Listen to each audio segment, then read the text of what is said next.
Class ষ্টেচনলৈ সকলোকে স্বাগতম জনাইছোঁ। আজিৰ ভিডিঅ'টিত আমি পুনৰ অসমীয়া ভাষাৰ ব্যাকৰণ সন্ধিৰ সম্পৰ্কে আলোচনা কৰিম। আগৰ ভিডিঅ'টিত সন্ধি আৰু ইয়াৰ ভাগ স্বৰসন্ধি আৰু ব্যঞ্জন সন্ধিৰ সম্পৰ্কে বিশদভাৱে আলোচনা কৰা হৈছে। যদিহে তোমালোকে ভিডিঅ'টো চোৱা নাই, তাৰ লিংক ওপৰত দিয়া হৈছে, চাব পাৰিবা। আজি আমাৰ আলোচনাৰ মূল বিষয় হৈছে বিসৰ্গ সন্ধি আৰু প্ৰকৃত অসমীয়া সন্ধি। প্ৰথমতে আমি জানি লওঁ আহাচোন বিসৰ্গ সন্ধি মানেনো কি। বিসৰ্গ সন্ধি হৈছে বিসৰ্গ আৰু স্বৰবৰ্ণ বা ব্যঞ্জন বৰ্ণৰ সংযোগত সাধিত হোৱা সন্ধি। স্বৰসন্ধি আৰু ব্যঞ্জন সন্ধি সাধিত হোৱাৰ ঠিক যেনেকৈ কিছুমান নিয়ম আছে, বিসৰ্গ সন্ধি সাধিত হোৱাৰো কিছুমান নিয়ম আছে। সেই নিয়মসমূহ আমি এনেদৰে আলোচনা কৰিব পাৰোঁ। বিসৰ্গৰ পাছত ৰ বৰ্ণ থাকিলে বিসৰ্গটো লোপ হয় আৰু আগত থকা হস্ৰ ই দীৰ্ঘ ইলৈ পৰিৱৰ্তন হয়। যেনে চোৱাচোন, নি যোগ ৰ, ইয়াত দেখিছা বিসৰ্গৰ পাছত ৰ আছে আৰু ইয়াত আমি সন্ধি সাধিত হওঁতে পাইছোঁ নিৰস, বিসৰ্গটো লোপ পাইছে আৰু ইয়াত থকা হস্ৰ ই, প্ৰথম শব্দত থকা হস্ৰ ই কি হৈছে, দীৰ্ঘ ইলৈ পৰিৱৰ্তন হৈছে। নি যোগ ৰৱ নিৰৱ, নি যোগ ৰূপ নিৰূপ। ঠিক তেনেকৈ বিসৰ্গৰ পিছত দন্তীয় ত বা দন্তীয় থ থাকিলে বিসৰ্গটো দন্তীয় হ হৈ যায়। যে বিসৰ্গৰ পাছত কি হৈছে, নি যোগ তেজ, ইয়াত দেখিছে দন্তীয় ত আছে আৰু বিসৰ্গৰ পাছত থকাৰ কাৰণে কি হৈছে, দন্তীয় হ হৈ গৈছে নিস্তেজ। নি যোগ তাৰ নিস্তাৰ, মন যোগ থ মনস্থ। ঠিক তেনেকৈ বিসৰ্গৰ পাছত আন বৰ্ণ থাকিলে কোনো কোনো ক্ষেত্ৰত বিসৰ্গটো দন্তীয় হ হয় আৰু পাছত বৰ্ণ লগ লাগে। তাৰ পাছৰ বৰ্ণ লগ লাগে, যেনে মন যোগ কামনা, মনকামনা, এইটো বিসৰ্গ ইয়াত লোপ হৈছে আৰু কি হৈছে, দন্তীয় হ কেনেকৈ হৈছে চোৱা, বিসৰ্গটো লোপ হৈ দন্তীয় হৈ হৈছে আৰু দ্বিতীয় শব্দৰ প্ৰথম বৰ্ণৰ লগত এই দন্তীয় হটো যুক্ত হৈছে। নম যোগ কাৰ নমস্কাৰ, পুৰহ যোগ কাৰ পুৰস্কাৰ। কোনো কোনো ক্ষেত্ৰত বিসৰ্গ ঠাইত হোৱা দন্তীয় হ পৰৱৰ্তী বৰ্ণৰে সৈতে সমীভূত হোৱাও দেখা যায়। যেনেকৈ নি বিসৰ্গৰ পৰিৱৰ্তে ইয়াত পৰিছে নিচ যোগ ছয়, এইটো দন্তীয় হ পৰিছে বিসৰ্গৰ পৰিৱৰ্তে কৈছে নিশ্চয়, সমীভূত হৈছে। প্ৰকৃত শব্দটো আছিলে নি, এইটো সমীভূত হৈ নিচ যোগ ছয়। বিসৰ্গৰ পিছত ক খ প ফ থাকিলে আগত থকা বিসৰ্গ দন্তীয় হলৈ পৰিৱৰ্তন হয়।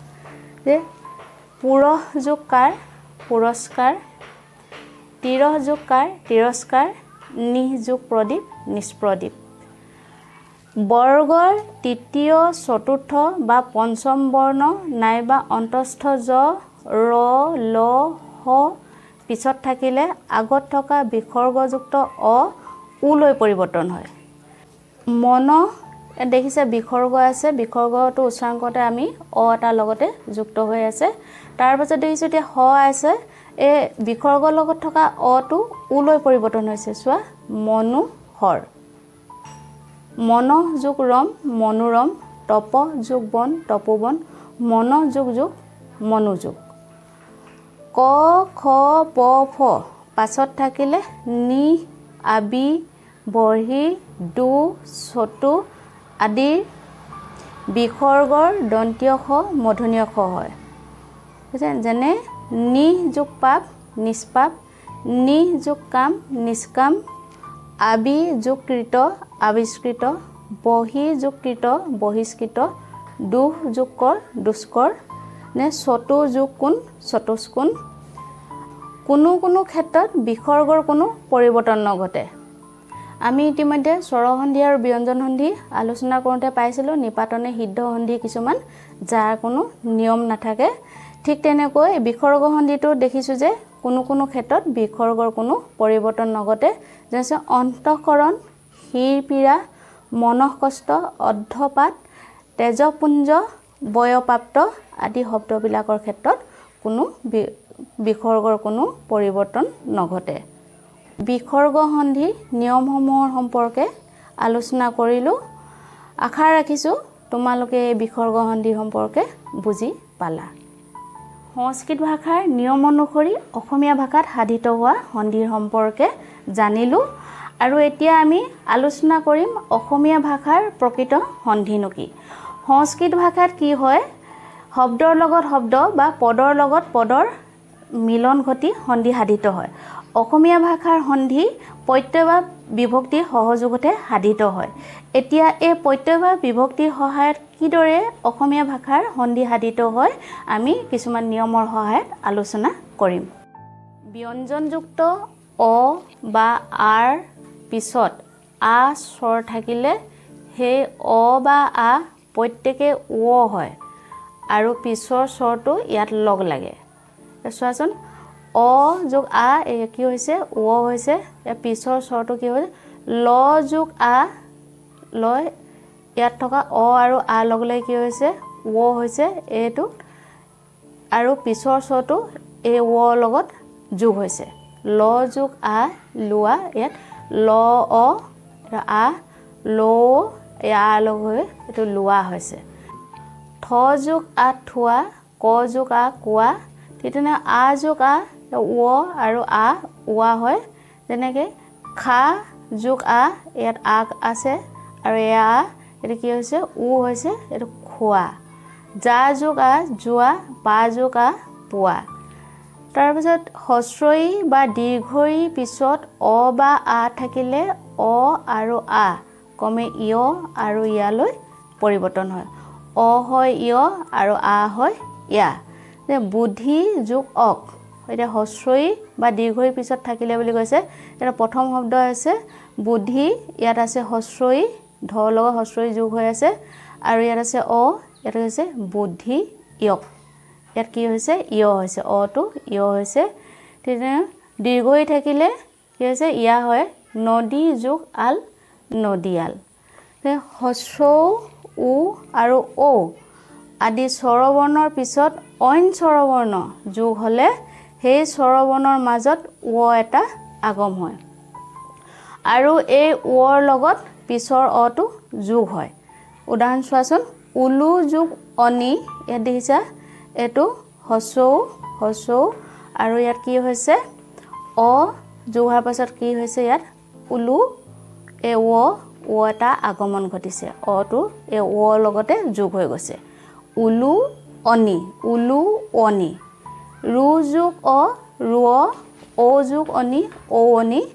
ঠিক তেনেকৈ অৰ পিছত হস্ৰই থাকিলে দুইটা মিলি ঐ হয়। যেনে অ যোগ হস্ৰই ঐ, ক যোগ হস্ৰই কৈ, ল যোগ হস্ৰই লৈ। ঠিক তেনেকৈ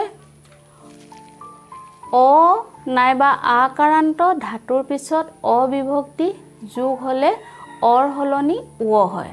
এতিয়া আমি জানো খা যা এইবিলাক হৈছে ধাতু, কি হৈছে যা যোগ অ যাৱ, খা যোগ অ খাৱ, ল যোগ অ লৱ।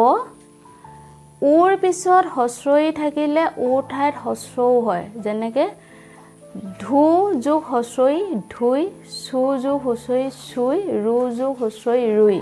প্ৰথম শব্দৰ শেষৰ বৰ্ণ হস্ৰই বা দীৰ্ঘই হ'লে তাৰ পিছত এ বা উ যোগ হ'লে প্ৰথম শব্দৰ হস্ৰই দীৰ্ঘই বৰ্ণ ইয়লৈ ৰূপান্তৰিত হয়।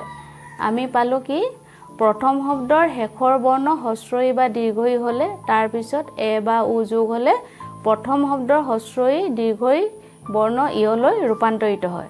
এতিয়া প্ৰথম শব্দ দেখিছা তই আৰু দ্বিতীয় শব্দ এ, আৰু ইয়াত আছে হস্ৰই আৰু এ, এই দুটা কি হৈছে ইয়লৈ পৰিৱৰ্তন হৈ গৈছে, হস্ৰই আৰু দীৰ্ঘই বৰ্ণ ইয়লৈ পৰিৱৰ্তন হৈছে। কেনেকৈ চোৱাচোন, তয়ে এ একাৰ হৈছে আৰু হস্ৰইটো ইয়লৈ পৰিৱৰ্তন হৈছে। ভাই যোগ এ ভায়ে, মই যোগ উ ময়ো। স্বৰান্ত শব্দৰ পিছত লগ লগা বিভক্তিৰ আদি বৰ্ণ স্বৰ হ'লে সেই স্বৰ লুপ্ত হয়। যেনে চোৱাচোন ধনু, ইয়াত কি হৈছে আদি বৰ্ণ, ইয়াত কি আছে হস্ৰৌ আছে আৰু ইয়াত আছে এ। এতিয়া দ্বিতীয় শব্দ আদি বৰ্ণ হৈছে এ আৰু ইয়াত কি হৈছে ধনু ঠিক একেই আছে, এটো লুপ্ত হৈছে আৰু ই হৈছে ব্যঞ্জনান্ত তৃতীয়া বিভক্তি এৰে। অসমীয়া ভাষাৰ শব্দত সাধাৰণতে শেষৰ অ-ধ্বনি প্ৰয়োগ নহয়। এই ক্ষেত্ৰত ইয়াৰ পিছৰ শব্দৰ আৰম্ভণিৰ স্বৰধ্বনি পূৰ্বৱৰ্তী শব্দৰ অন্ত ব্যঞ্জনৰ লগত যুক্ত হয়। উদাহৰণটো দেখিলে গম পাবা, পখ যোগ এক, ইয়াৰ কি হৈছে অন্ত ব্যঞ্জনৰ লগত এই একটো যোগ হৈছে প্ৰখেক। বছৰ যোগ এক, বছৰেক। অনুচাৰৰ পিছত স্বৰ থাকিলে অনুচাৰৰ ঠাইত উঙ হয়। এনে জোং যোগ আল, জোঙাল, এয়া উঙ দেখিছা। খং যোগ আল, খঙাল। দুই শব্দৰ পিছত তা, খন, ডাল, জন, ঘৰ আদি ৰূপ লগ লাগিলে দুই শেষৰ হস্ৰ ই লোপ পায়। যেনে দুই যোগ তা, দুটা, ইয়াত হস্ৰ ইটো ইয়াত লুপ্ত হৈছে। দুই যোগ খন, এখন লগাৰ পাছত কি হৈছে হস্ৰ ই লুপ্ত হৈ দুখন।